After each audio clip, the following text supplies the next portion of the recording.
YouTubers, it's Angela Logan bringing you everyday shenanigans, and I hope you are doing well on this hump day, September 25th, 2019. I'm going to give you a brief video. I'm not going to be too long today. I was wanting to do a compilation video with the Antonio Brown update, but because I found more information on him, I just rolled with just doing, one video about him. But I wanted to give you all my thoughts on R.Kelly. I was watching his court hearing. I guess it was yesterday when he attended court. It was yesterday or the day before.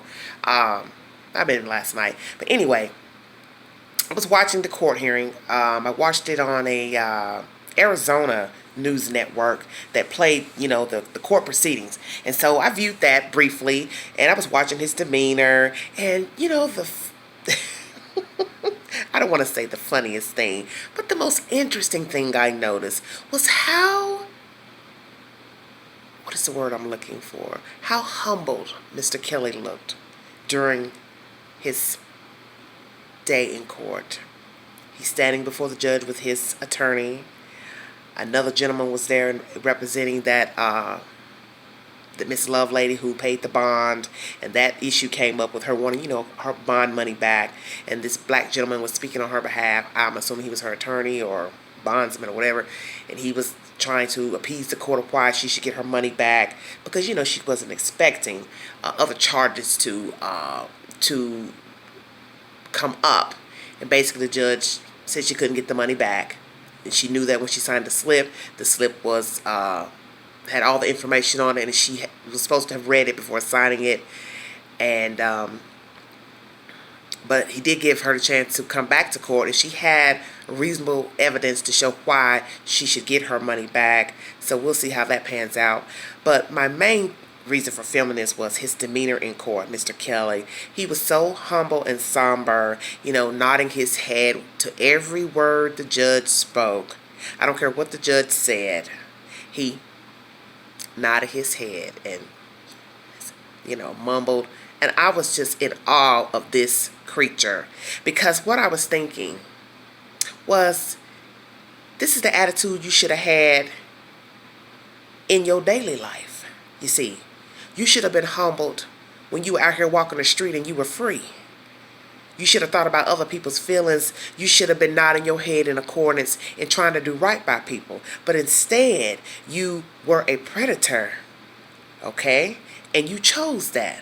No matter what your past is, no matter who inflicted harm against you, mentally, physically, verbally, sexually, because it has been proven that he has been molested, and it has been said to be his sister. But it gives you no excuse to be this creature, this monster. And so when I watched him in court, had I not known who he was, had I not known or heard anything about Mr. Kelly's past, present, I would have said, this guy seems like he's, listening to what the judge is saying. He's nodding accordingly. He doesn't seem like an offender. He doesn't seem like he's violent. He doesn't seem like he would hurt a fly. But you see, that is the thing about looking at people and assuming things. You can be all types of things. Mainly, you can be a chameleon. You can smile at people, shake their hands, give them compliments, and then you can get them alone and damn near tear their head off the shoulders. And you all know what I mean.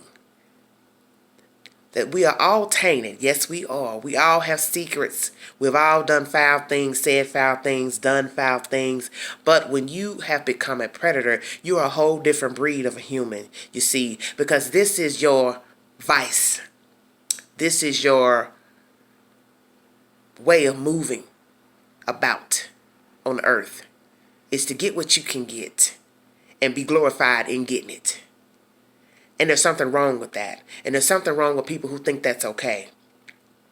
Because like I said, I watched him in that court, and all he did was nod his head in agreement to whatever the judge was saying.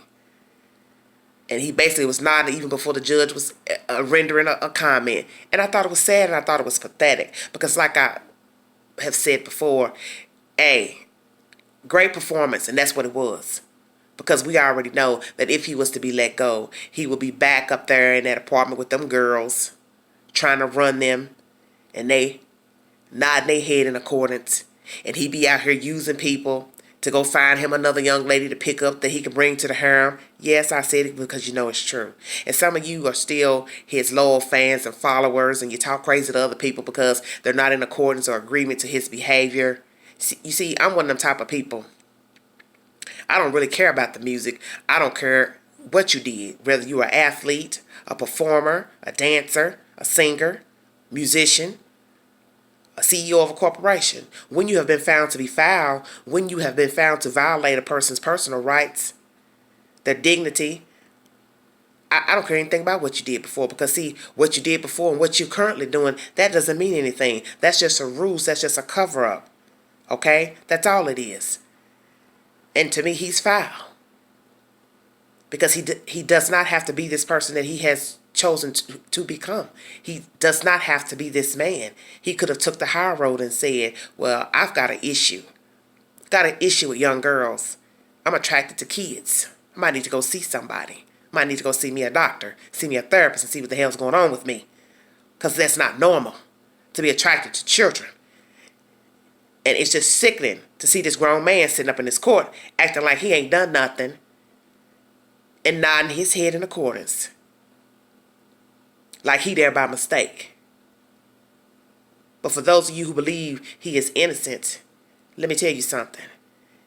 There'll be a day when you'll be affiliated with somebody, or it'll be you who will be going through the same thing with somebody you know in your family, whatever, and you won't think this way. You won't feel this way. And to me, that'll be sad and pathetic that something bad has to happen to you or near you for you to say, yeah, that's wrong. What he or she is doing is wrong to children and women. That's wrong. Why should it have to happen to you for you to understand that you don't have no right to be messing with people's children? You don't have any right to be using others to solicit children, really to solicit grown folks, because a grown man, woman as well, should know how to hold a conversation and ask for what they want.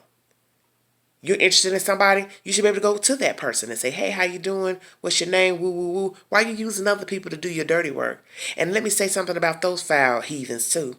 I hope you get what's coming to you, because you rode the ride, you've been riding the ride, and you need to go down with Mr. R.Kelly, because you are just as guilty as he is. Every time you passed his telephone number to one of them little girls at his concerts or at the mall, you were foul too. And you are nasty heathen, because you have aided a grown man to solicit children for sex. And yeah, I said it because that's the truth. It's the spoken word, and it's against the law. Bye, Felicia. So if you want to get mad at somebody, all of you that rode the ride and you fans, tough. Because that means you crazy and you sick too. And that's my opinion and my take on it. Until the next time, I'll bring you more shenanigans and more mayhem, because you know Big Ange will surely do it. And I'll talk to you guys later, baby. Thank you so much for listening. I appreciate it. And God bless you. Bye-bye.